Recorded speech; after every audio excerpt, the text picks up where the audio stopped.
Hi guys, next we have recovery and atomicity. We already know for sure what is atomicity is. If a given transaction there are multiple operations. All the operations will be either done or no operation will be done. That is called atomicity.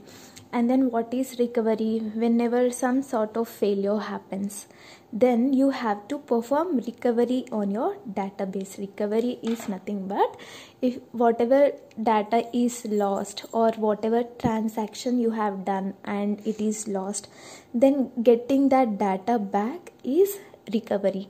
Now when will you need to perform recovery? Whenever there is some sort of failure. Now what are the different types of failures you have? You have transaction failure.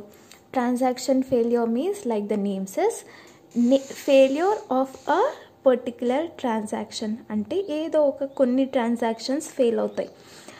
For whatever transaction failed, that transaction will work on only certain number of records.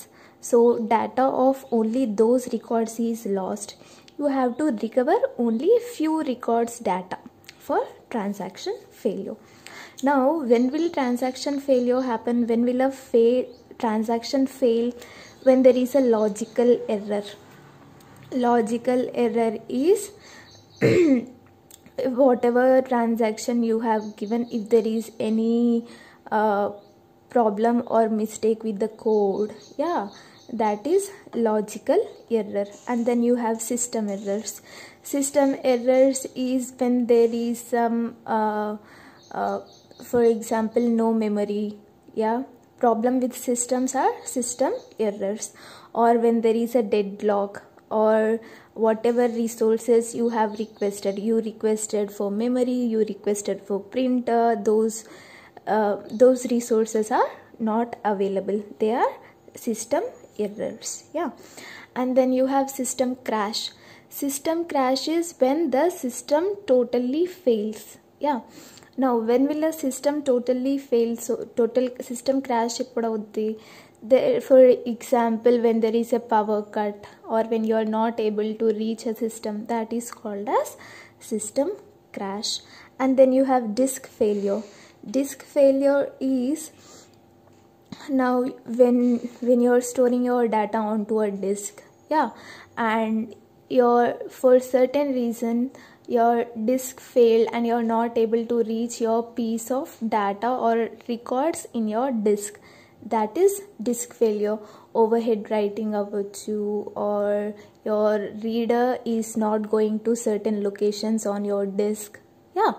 That they are disk failure. And then you have storage structure.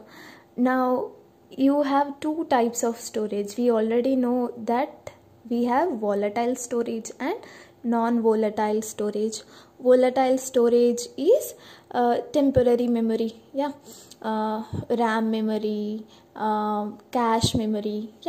Now whenever you're performing certain operations, where will you perform those operations? You will bring your required data onto your RAM, and then you will perform your operations.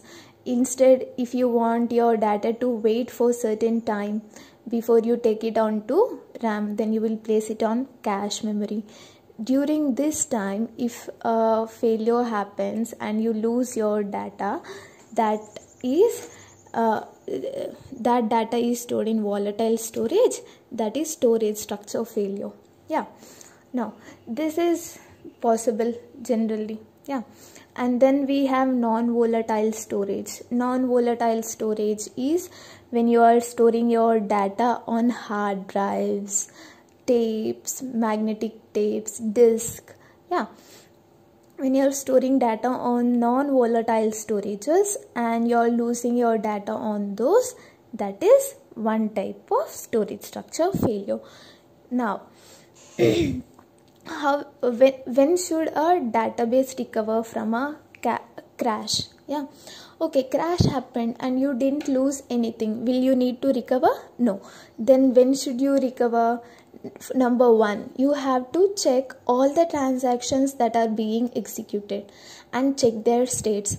Are they in running state? Are they in waiting state? Are they executed, done, completed?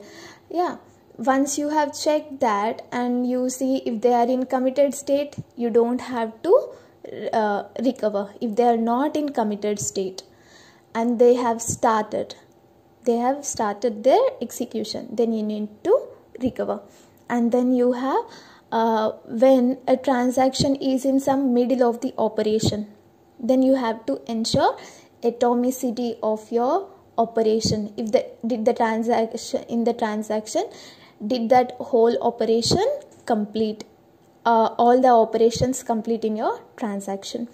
And then if a transaction is done, completed, if it is committed, you don't have to worry about rolling back, recovery and such.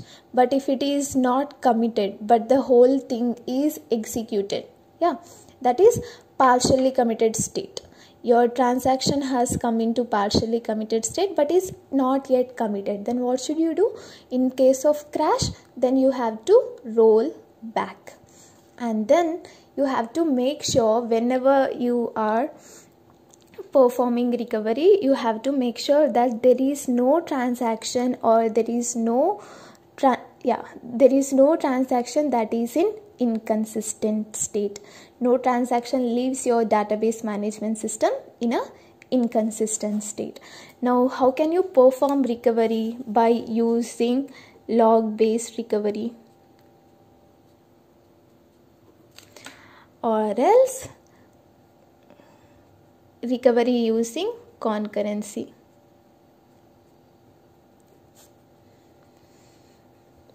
Okay, we'll see this in next video. Thank you.